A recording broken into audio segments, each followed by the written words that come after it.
welcome Minnie ma'am. Welcome to VMC ma. Yes. VMC Malayalam. Thank you. Madam എപ്പോഴാ VMC കാണാൻ തുടങ്ങിയ? Meditation ചെയ്തിട്ട് മേഡത്തിലുണ്ടായ മാറ്റങ്ങൾ എന്തൊക്കെയാടാ? ബ്രഹ്മർഷി പിതാമഹ പത്രിജിക്കും സീമാജിക്കും ഓൾ മാസ്റ്റേഴ്സ് എല്ലാവർക്കും എന്റെ ആത്മപ്രണാമം. യെസ്. ഞാനിപ്പോ 1 വർഷമായി VMCയിൽ വന്നിട്ട്. ഞാൻ യാദർശികമായിട്ടാണ് VMC കാണാനിടയായത്. ഒരുപാട് ശാരീരിക ബുദ്ധിമുട്ടുകളുള്ള ഒരു വ്യക്തിയായിരുന്നു ഞാൻ.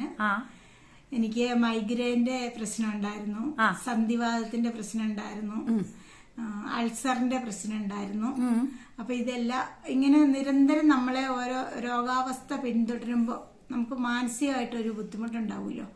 അപ്പൊ അങ്ങനെ യാദർശികമായിട്ടാണ് ഈ മെഡിറ്റേഷൻ എന്നാന്ന് അറിയാൻ വേണ്ടിയാണ് ഞാൻ യൂട്യൂബ് സെർച്ച് ചെയ്യണേ. അപ്പൊ അതിൽ നിന്ന് കിട്ടിയതാണ് VMC മലയാളം. VMC മലയാളം ആദ്യം കേട്ടപ്പോ എനിക്ക് അത്ര ഇതായിട്ട് തോന്നിയില്ല. അപ്പൊ ഒരാഴ്ച അല്ല, അങ്ങനെയല്ല, നമുക്കത് പെട്ടെന്ന് ഒരു ക്ഷമയോടുകൂടി ഇരിക്കാനുള്ള ഒരു മനസ്സുണ്ടായി. അതുകൊണ്ടാണ്. അത് കഴിഞ്ഞ് ഞാൻ വീണ്ടും അതിലേക്ക് വന്നു. അതിലേക്ക് തന്നെ എന്നെ വലിച്ചു കൊണ്ടുവരുവാണ് ചെയ്യുന്നത്. പരിസ്ഥിതി പ്രപഞ്ച ശക്തി ആണെന്ന് പിന്നീടാണ് എനിക്കത് തീർച്ചയായും. അപ്പൊ ഞാന് പിന്നെ VMC കുറെ എപ്പിസോഡുകൾ കണ്ടു. അപ്പൊ എന്റെ ഈ സംശയം ആരോട് ചോദിക്കാൻ? അപ്പൊ ഞങ്ങളുടെ അടുത്ത റിലേറ്റീവ് ഒരു ചേട്ടനുണ്ട്, മെഡിറ്റേഷൻ ചെയ്യുന്ന വെജിറ്റേറിയൻ ആണ്. ചേട്ടനോട് ചോദിച്ചു കഴിഞ്ഞപ്പോൾ ചേട്ടനും ഈ വീഡിയോസ് കണ്ടു, അവരും ഒക്കെ മെഡിറ്റേഷൻ തുടങ്ങി. അപ്പൊ നല്ലതാ ചെയ്തു തുടങ്ങുമെന്ന് പറഞ്ഞു. അപ്പൊ ഞാനൊരു 12 വർഷത്തോളമായിട്ട് പ്യൂർ വെജിറ്റേറിയൻ ആണ്. അപ്പൊ അതുകൊണ്ട് എനിക്കത് പെട്ടെന്ന് കണക്ട് ആയി. പിന്നെ ധ്യാനം ചെയ്യാൻ തുടങ്ങിയപ്പോ എന്ത് തോന്നി? ശൂന്യൊക്കെ അനുഭവിക്കാൻ ആദ്യം 1 മണിക്കൂർ, ഒരു 10 മിനിറ്റ് ഒക്കെ ഇരിക്കാന്ന് വിചാരിച്ച, പക്ഷെ ഞാൻ പോലും അറിയാതെ 1 മണിക്കൂറിലേക്ക് പോയി. വൈകുന്നേരങ്ങളിലാണ് ഇരുന്ന് നോക്കിയത്. പിന്നെ ഞാൻ വീഡിയോസ് കൂടുതൽ കണ്ടപ്പം ബ്രഹ്മമുഹൂർത്ത ധ്യാനത്തെ കുറിച്ച് അറിഞ്ഞു. ആ വീഡിയോ കണ്ടുകൊണ്ട് ഞാൻ ബ്രഹ്മമുഹൂർത്ത ധ്യാനത്തിലെ 3 മണി തുടങ്ങി 6 മണി വരെ ഇരുന്നു.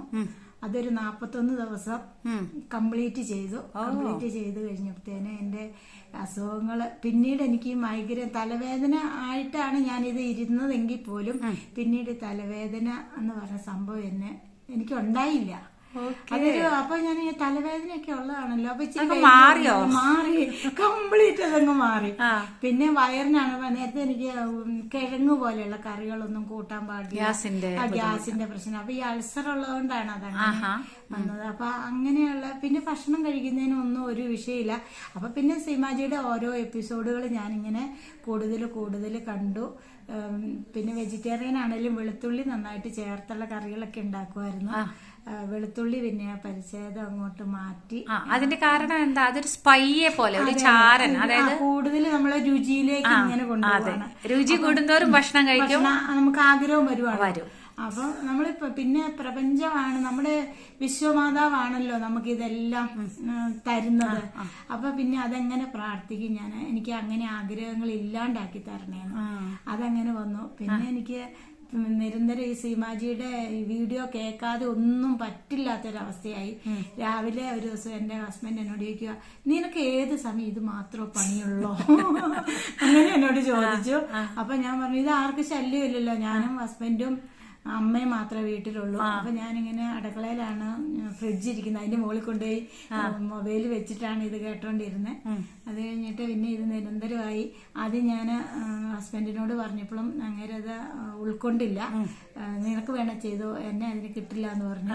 പക്ഷെ ഒരു 2 മാസം കഴിഞ്ഞപ്പോഴത്തേന് ഹസ്ബൻഡ് അതെന്താന്ന് വെച്ചാൽ ഞങ്ങൾക്ക് അറിയില്ല, ധ്യാനം എന്താന്നുള്ള അറിയില്ല, നമുക്ക് കേട്ടുകഴിവേ നമ്മുടെ പൂർവികരായിട്ടുള്ള ഒരു ധ്യാനം എന്നാന്ന് പഠിപ്പിച്ചിട്ടില്ല. അപ്പം ഇവർക്കെല്ലാവർക്കും അങ്ങനെ ഒരു പ്രശ്നമാണ് ഉണ്ടാകുന്നത്. അപ്പം എന്തോ മന്ത്രങ്ങൾ ചൊല്ലണം, പ്രാർത്ഥന ചൊല്ലണം, അതൊക്കെയാണ് ധ്യാനം എന്ന് വിചാരിച്ചോണ്ടിരുന്നത്. കണ്ണടച്ച് മൗനമായിട്ട് ഇരിക്കണോന്നുള്ളത് അറിയില്ല.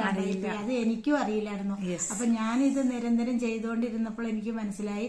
പിന്നെ ഒരു ദിവസം ചേട്ടായിനെ ഒപ്പം ഇരുത്തി ഞങ്ങൾ രണ്ടുപേരും കൂടെ 1 മണിക്കൂർ ഇരുന്ന്, ഒരു മടിയും കൂടാതെ 1 മണിക്കൂർ ഇരുന്നിട്ട് എന്നോട് പറയാ, ഇതാണ് ധ്യാനം എന്ന് എനിക്ക് അറിയത്തില്ല, ഞാൻ ഓർത്തോണ്ടിരുന്നു പ്രാർത്ഥന ചൊല്ലണമെന്നായിരിക്കും. അതുകൊണ്ട് പിന്നെ ഇത്രയായിട്ട് വർഷമായിട്ട് എൻ്റെ ഒപ്പം ഇപ്പോഴും 1 മണിക്കൂർ ഇന്ന് രാവിലെ ചേട്ടായിക്ക് സമയം കിട്ടാറില്ല. ഹസ്ബൻഡിന് ഹാരിസിന്റെ എസ്റ്റേറ്റ് ജോലിയുണ്ട്, അതുകൊണ്ട് രാവിലെ 4 മണിക്ക് പോകണം. അപ്പൊ എനിക്ക് 4 മണിക്ക് പോയി കഴിഞ്ഞാൽ എനിക്ക് പിന്നെയും 6:30 വരെ ഇരിക്കാം. അതുകൊണ്ട് അങ്ങനെ ചെയ്യും. പിന്നെ കുറെ ആൾക്കാരെ ഇതിലേക്ക് പറഞ്ഞു, എന്റെ കുടുംബത്തിൽ തന്നെയുള്ളവരോട് തന്നെ, കുടുംബത്തിലാണല്ലോ നമ്മൾ മാറ്റം വരുന്നത്. അപ്പൊ അമ്മയുടെ അനിയത്തി ഒരാൾ വീട്ടിൽ വന്നു കഴിഞ്ഞപ്പോ ആന്റിയോട് പറഞ്ഞു, ആന്റിക്ക് ഭയങ്കരമായിട്ട് ഇഷ്ടപ്പെട്ടു. പിന്നെ വെജിറ്റേറിയൻ ആകാന്ന് പറയുന്നതാണ് ഒരു വലിയ പ്രശ്നമായിട്ട് മറ്റുള്ളവർ കാണുന്ന ഒരു വിഷയം. അന്നേരം അവര് പറഞ്ഞു, അവളെന്തും കാണിച്ചോട്ടെ, ആന്റി അതൊക്കെ ചെയ്യാനൊന്നും പോകണ്ട, ആന്റി ഭക്ഷണം കഴിക്കുമെന്ന് പറഞ്ഞു. അതിന്റെ എന്നാണെങ്കിലും എനിക്ക് അതുകൊണ്ട് നല്ലതേ കിട്ടുന്നില്ല. ആന്റിയുടെ മക്കളൊക്കെ വഴക്ക് പറഞ്ഞാൽ പോലും ആന്റി ഇപ്പോഴും നോൺ വെജ് കഴിക്കാത്തത് കൊണ്ടാണ് ഇവർ വഴക്ക് പറയുന്നത്. പക്ഷെ ധ്യാനം കൊണ്ട് ഉണ്ടാവുന്ന നേട്ടങ്ങളെ കുറിച്ച് അവർക്ക് ഒന്നും അറിയാത്തത് കൊണ്ടാണ് അവരിതിനെ ഫോക്കസ് ചെയ്യുന്നത്. അതെ അതെ അതെ, ധ്യാനം കൊണ്ട് എനിക്കിതുകൊണ്ട് ഒരു ദോഷവും, നിങ്ങൾക്കും ഇതുകൊണ്ട് ഒരു ശല്യം ഇല്ല എന്ന് പറഞ്ഞ് ആന്റിയും ചെയ്യാൻ തുടങ്ങി. അങ്ങനെ കുറെ ആളിലേക്ക് ഇത് പകർത്താൻ സാധിച്ചു. പിന്നെ എന്റെ അസുഖങ്ങൾ മാറി. പിന്നെ കൈയൊക്കെ എനിക്കിങ്ങനെ മടങ്ങുമൊന്നുമില്ലായിരുന്നു. അപ്പൊ ആ കൈക്ക് ഇപ്പൊ ഇങ്ങനെ പിടിക്കാന്ന് വെച്ചാൽ, അപ്പൊ ഈ വേദനയായിട്ട് ചെല്ലുമ്പോ ഡോക്ടർ പറയും എന്റെ കയ്യെ പിടിച്ചെന്ന് പറഞ്ഞു. ഡോക്ടർ ഇങ്ങനെ കൈ നീട്ടി തരും. പക്ഷെ ഞാൻ എങ്ങനെ പിടിച്ചാലും മുറുകൂല. അപ്പൊ ഡോക്ടർക്ക് പിടിച്ചായിട്ട് തോന്നൂല. അപ്പൊ അത് ആയുർവേദത്തിൽ ചെന്ന് കഴിഞ്ഞാലും അലോപ്പതി ചെന്ന് കഴിഞ്ഞാലും അവരിങ്ങനെ പറയുമെന്ന് പിടിച്ചേന്ന് പറയും. അപ്പൊ ഞാൻ പറയും എനിക്ക് വിലക്കുറവ് പോലെ തോന്നുക. അത് കഴിഞ്ഞിട്ട് പിന്നെ എന്താ സംഭവിച്ചതെന്ന് അറിയത്തില്ല, എനിക്ക് ഈ വേദന എന്ന് പറഞ്ഞില്ല, കൈയുടെ ചുളിവുകൾ മാറി, വിരലുകളൊക്കെ ഓക്കെ ആയി. ഇപ്പൊ ബലമൊക്കെ പിടിക്കാൻ പറ്റും. ഇപ്പൊ എങ്ങനെയാ എനിക്ക് സന്ധിവാതം വന്ന് ഞാൻ ഒരു വർഷത്തോളം ശരിക്കും ഇരിപ്പായി പോയൊരു വ്യക്തിയായിരുന്നു. അത് കഴിഞ്ഞിട്ട് പിന്നെ നമ്മുടെ മനസ്സിന്റെ ധൈര്യം കൊണ്ട് കുറെ പണികൾ ചെയ്തു. അങ്ങനെ ഇത് മാറി. പക്ഷെ എനിക്ക് പരിപൂർണമായിട്ട് ഇത് വന്നത് ഈ മെഡിറ്റേഷനിൽ വന്നിട്ട് പരിപൂർണമായിട്ടും ആ ഒരു റിക്കവറി. പിന്നെ നമ്മുടെ മനസ്സിനുണ്ടാകുന്ന മാറ്റങ്ങൾ എന്ന് പറഞ്ഞാൽ ഭയങ്കര ഒരു സന്തോഷമാണ്. പേടിയിൽ നിന്ന് നമുക്ക് മാറാൻ ഉള്ള ഒരു ആയുധമാണ് ഇത് മെഡിറ്റേഷൻ. പേടി എന്ന് പറഞ്ഞാൽ എനിക്ക് വണ്ടി ഓടിക്കാൻ ഭയങ്കര പേടിയായിരുന്നു. ഇപ്പൊ അങ്ങനെയുള്ളൊരു പേടിയില്ല, അങ്ങനെയുള്ളൊരു ധൈര്യം. പിന്നെ എന്തിനും നമുക്ക് ഇപ്പൊ ഒരാൾ എന്തെങ്കിലും ചോദിച്ചാലും നമുക്ക് ധൈര്യമായിട്ട് അവരുടെ മുഖത്ത് നോക്കി മറുപടി പറയാനുള്ള ഒരു എനർജി വന്നു എന്നാണ് പറയാൻ. അങ്ങനെ ഒത്തിരി മാറ്റങ്ങൾ വന്നു. എന്നിലേക്ക് വന്ന ഈ മാറ്റങ്ങൾ മറ്റുള്ളവർക്ക് പറഞ്ഞു കൊടുക്കാനും നമുക്കൊരു സാഹചര്യം ഉണ്ടായി. അപ്പൊ അത് അവർക്കും അതുകൊണ്ട് അത് ഉൾക്കൊണ്ട് അവരും അത് ചെയ്യാൻ തുടങ്ങി. അത് തന്നെ വലിയൊരു സന്തോഷമാണ്. പിന്നെ ഹിംസ മഹാഭാവം എന്നുള്ളത് അറിയാം. ഒരു നമ്മുടെ ശ്രീനാരായണ ഗുരു ഭഗവാന്റെ ഓരോ കൃതികൾ വായിക്കുമ്പോഴും പഠിക്കുമ്പോഴും എല്ലാം അതിനകത്തുണ്ട്. അപ്പൊ കുട്ടികൾ തന്നെ എന്നോട് ചോദിച്ചിട്ടുണ്ട്, ചേച്ചി പിന്നെ മത്സ്യമാംസാദികൾ കഴിക്കില്ലേ, അത് ശവക്കറിയാണ്, ഞങ്ങളെ പഠിപ്പിക്കുന്നുണ്ടല്ലോ, ചേച്ചി കഴിക്കുമെന്ന് ചോദിച്ചു. അന്ന് നിർത്തതാണ് ഞാനിത്. അപ്പൊ നമ്മള് ഇത് നമ്മുടെ ശാരീരികവും നമ്മുടെ ഉള്ളിലും വയറും ശരീരം ശുദ്ധിയാകാതെ നമ്മൾ പഞ്ചശുദ്ധിയെ കുറിച്ച് പറയാൻ പാടില്ല. അപ്പൊ ആചരിപ്പിക്കാൻ പാടുള്ളൂ. അപ്പൊ ഞാന് പഞ്ചശുദ്ധി ആണെങ്കിലും ശ്രീപത്ത് ഭഗവാന്റെ ആണ്, നമ്മുടെ ഗുരുദേവ പുസ്തകങ്ങളിലെല്ലാം ഉണ്ട്. ശ്രീനാരായണ ധർമ്മത്തിലെ ഒരു അധ്യായമാണ് പഞ്ചശുദ്ധി പറയുന്നത്. അപ്പൊ അങ്ങനെ പഠിച്ചു വന്നപ്പോൾ ഈ സത്യമല്ല ഒരേ ബിന്ദുവിലേക്കാണ് വരുന്നത്. അങ്ങനെ വരുമ്പോൾ നമ്മളത് ആചരിക്കാതെ തന്നെ നമ്മൾ മറ്റുള്ളവർക്ക് പറഞ്ഞു കൊടുക്കുന്നതിൽ ഒരു അർത്ഥമില്ല മനസ്സിലായി. ആ ഒരു ആചരണ രീതിയാണ്. പിന്നെ ആത്മീയമായിട്ട് ഒരുപാട് ആശ്രമങ്ങളിൽ പോയിട്ടുണ്ടെങ്കിലും ഗുരുക്കന്മാരെ അറിയുമെങ്കിലും നമ്മുടെ ഈ ഋഷി പരമ്പരയിൽപ്പെട്ട ഇപ്പൊ സന്യാസി ശ്രേഷ്ഠന്മാരങ്ങനെയാണല്ലോ, എന്നാലും ധ്യാനം എന്താണെന്ന് ഇത്ര കഠിനമായിട്ടും പറഞ്ഞു തന്ന ഒരു അവസരം നമ്മുടെ കേരളത്തിലുണ്ടായിട്ടുള്ളൂ. എന്താണെന്നറിയില്ല. സീമാജിയാണ് ഞങ്ങളുടെ ധ്യാനത്തിന്റെ ഗുരു. അപ്പം ഞാൻ പറഞ്ഞു കൊടുക്കും, ധ്യാനത്തിനൊരു ഗുരു ഇല്ലാതെ ധ്യാനം ചെയ്യാൻ പാടില്ല. എന്നോട് നമ്മളിലും അറിവുള്ളവർ പറയുന്ന അത് ചെയ്യുന്നത് ശരിയല്ല, നിങ്ങൾക്ക് അതിന്റെ ദൂഷ്യം അറിയത്തില്ലാത്തതുകൊണ്ടാണ്. പക്ഷെ ഇപ്പോൾ 1 വർഷമായിട്ട് ഈ ആചരണം മുടക്കാതെ ചെയ്യുന്ന എനിക്ക് ഇതുകൊണ്ട് ഒരു ദോഷമില്ല എന്ന് മനസ്സിലായി. ഗുണങ്ങൾ മാത്രമേ ഉണ്ടായിട്ടുള്ളൂ എന്ന് മനസ്സിലായി. കാരണം നമ്മുടെ കുടുംബത്തിൽ വരുന്ന മാറ്റങ്ങളും നമ്മളെല്ലാം ചെയ്തു വെച്ചിട്ട് ഇവിടെ വന്ന് നമ്മൾ നല്ലതായിട്ട് ഒരു കാര്യമില്ലല്ലോ. അതാണല്ലോ നമ്മൾ ആദ്യം മാറ്റം വരുത്തേണ്ടത്. അത് ആ സത്യത്തെ തിരിച്ചറിഞ്ഞു പിന്നെ സീമാജിനെ കാണണമെന്നുള്ളൊരു ആഗ്രഹമായി. രാജാക്കാടാണ് ആദ്യമേ സീമാജിയുടെ പ്രോഗ്രാം ഉണ്ടെന്ന് അറിയുന്നത്. ഞാൻ രാജകുമാരിയിലല്ലേ നമ്മൾ? രാജകുമാരിയിൽ ആദ്യം രാജകുമാരി രാജാക്കാട് ഇതിപ്പോ ആദ്യമായിട്ടാണ് രാജാക്കാടില്. രാജാക്കാട്. രാജകുമാരി വരുന്നു. അന്നേരം ഞാൻ അവിടെ എന്നെ കൊണ്ടുപോകാന്ന് ചോദിച്ചപ്പോൾ ആർക്കും സമയമില്ല. അപ്പൊ ഞാൻ ഈ ബാബുചേട്ടനോട് പറഞ്ഞു. ബാബുചേട്ടൻ പറഞ്ഞു രാജകുമാരി പോകാം. ബാബുചേട്ടൻ അപ്പോൾ പെട്ടെന്നൊരു തീരുമാനം, അവർക്ക് അത്യാവശ്യമായിട്ട് അവർ ബിസിനസ്സുകാരാണ്, പോകേണ്ടി വന്നു. അപ്പോൾ ഞാൻ പറഞ്ഞു ഞാൻ ബസ്സിന് പോകുമെന്ന് പറഞ്ഞു. ബസ്സുകാരെ അന്വേഷിച്ച് കഴിഞ്ഞപ്പോൾ ഞായറാഴ്ച ദിവസമാണ്, ബസ് കുറവാണ്.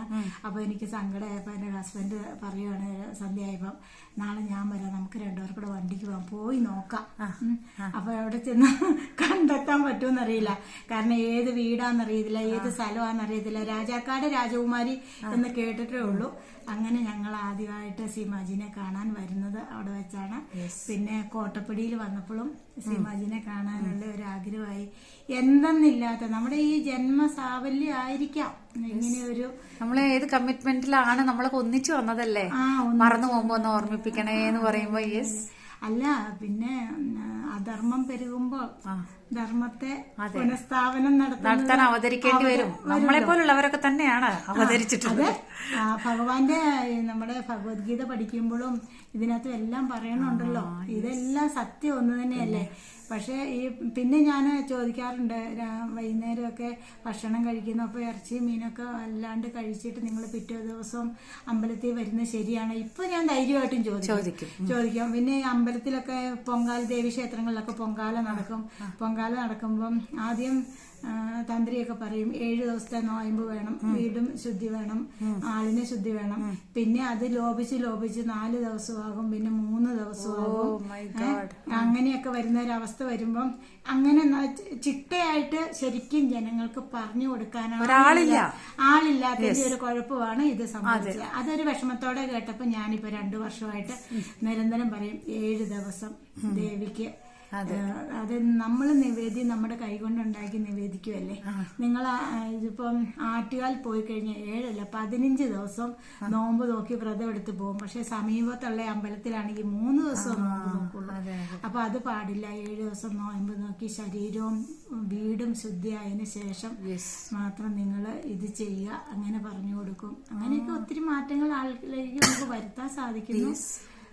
പിന്നെ ഇതിനെങ്ങനെ സീമാജിയോട് നന്ദി പറയേണ്ടതല്ല. പിന്നെ ബ്രഹ്മശ്രീ പിതാമക പത്രിജിയെ കാണണമെന്ന് ഒരു ആഗ്രഹം ഉണ്ടായിരുന്നു. ഞങ്ങളുടെയൊക്കെ വരവിന്റെ സമയം കഴിഞ്ഞുപോയി.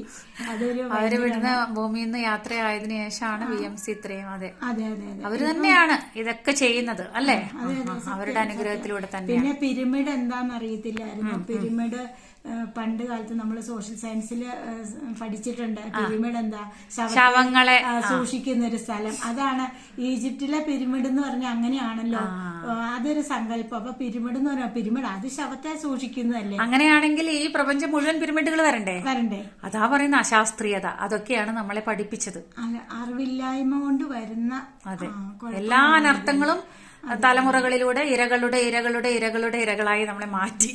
പിന്നെ ഇപ്പം എന്നെ സംബന്ധിച്ചോളം നമ്മൾ കുറെ വനിതകൾ വന്നേക്കെന്ന് പറഞ്ഞാൽ രോഗാവസ്ഥ കൂടുതലും വിഷമങ്ങളും സ്ത്രീകൾക്കാണ്.